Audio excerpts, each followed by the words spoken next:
In the shadowy world of global intelligence, some operations are so secret, so audacious, they sound like fiction. This is the story of one such mission, a ghost operation that sent ripples across the world. It begins, as it always does, with a single name, a face circled in red.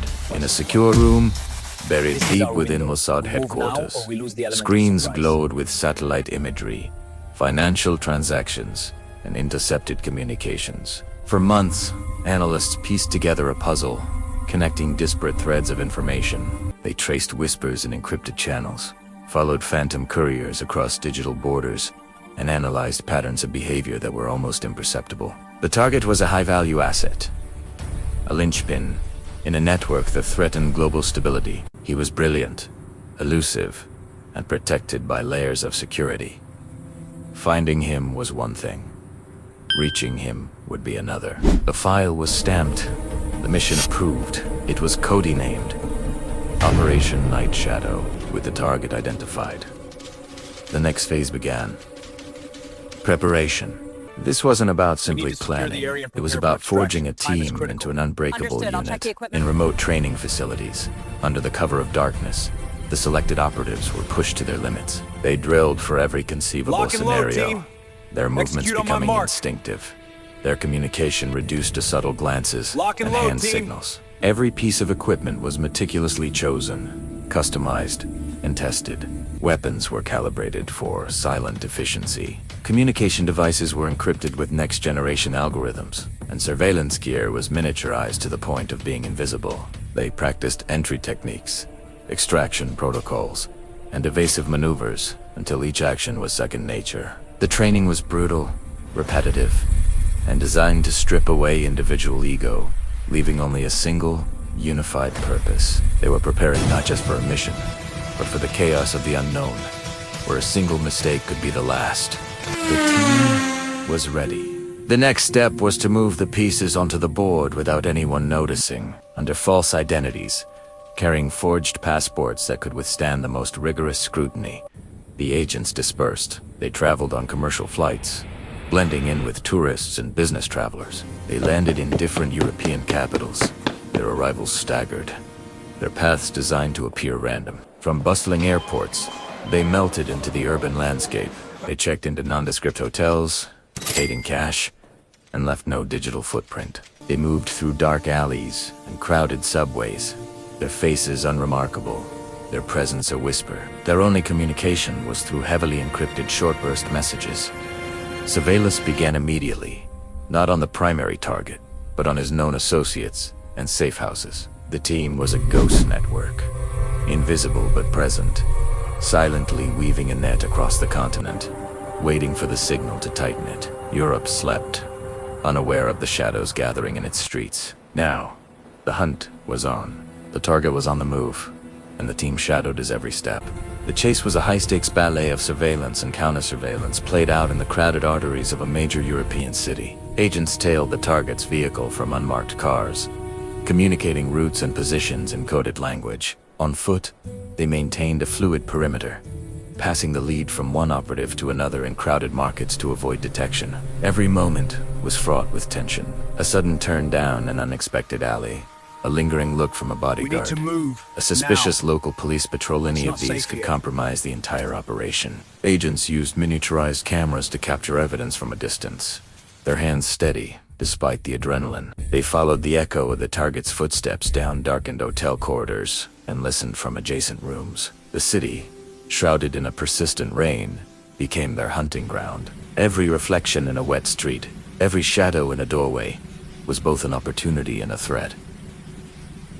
Time was running out. As they drew closer, the mission shifted from passive surveillance to active espionage. It was time to penetrate the target's inner circle.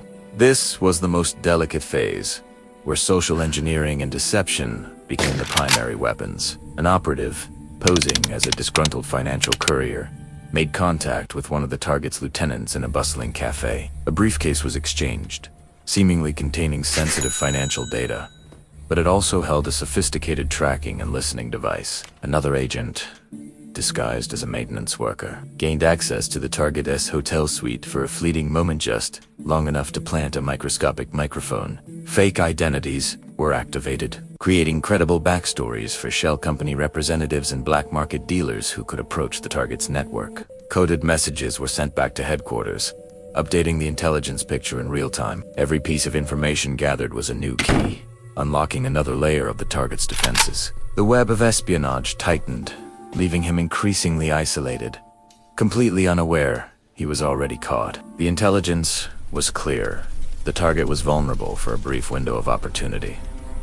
The order was given: execute. Operation Night Shadow entered its final, most dangerous stage. Under the cloak of a moonless night, the tactical team advanced. They moved through the darkened city streets like wraiths, their black gear absorbing the faint city lights. They approached the target building, a multi-story office complex used as a clandestine command center. Flashlight beams cut sharp, disciplined arcs through the oppressive darkness as they swept each sector. Communication was entirely non-verbal, a silent language of precise hand signals honed through countless hours of training. They reached the entry point. A specialized tool was used to bypass the lock with a faint, metallic click. No alarms.